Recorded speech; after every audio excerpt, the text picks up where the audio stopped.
so much losing. Donald Trump and his allies suffering defeat after defeat after defeat after humiliation after defeat in courtrooms across the country. Just today, a judge for a U.S. District Court in Georgia dismissed Sidney Powell's so-called Kraken lawsuit outright on multiple grounds. It was so cut and dry that the judge never needed to take a recess to consider any arguments.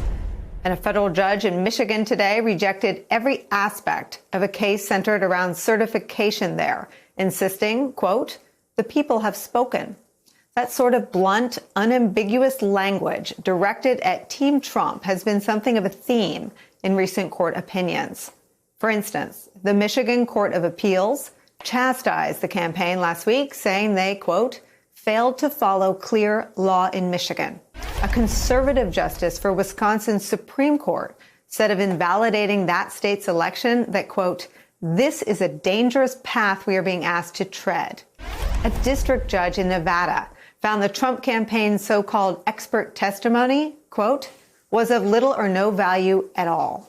And in Arizona, a county court judge said he found, quote, no misconduct, no fraud, and no effect on the outcome of the election. So if you're keeping score at home, according to an NBC News count, the Trump campaign and other Republican groups have now filed more than 50 cases across 7 swing states.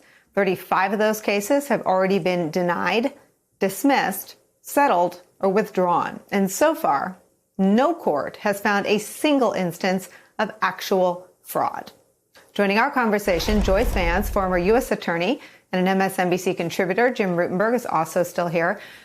Joyce, what is the sort of collective voice of the courts telling us, other than in each instance, there's no evidence and the cases get thrown out? It seems like they're telling a larger story through all these opinions, basically rebuking the effort. The Republican Party had one last chance in this post-election conundrum to choose country over party, and they have stuck with Trump. But in the courts, it's a different story. We're seeing these judges painstakingly and meticulously rejecting the president's cases. And Nicole, I think that's for this very simple reason. Trump and his allies aren't filing these cases because they believe he won the election. They're not trying to reverse the results in any meaningful way. What they're seeking to do is to undermine the integrity of our elections, to cast doubt in the minds of so many American people that the future of our elections is really in doubt. And when you stop to think about that, there's no doubt that that's reprehensible. The judiciary understands what's going on, and so we see the judges in cases that you've referenced. Judge Parker in Michigan, the federal district judge, who dismissed the allegations and said that they were nothing more than speculation and conjecture that violations might have occurred. I mean, there was just no evidence for as a basis for the case.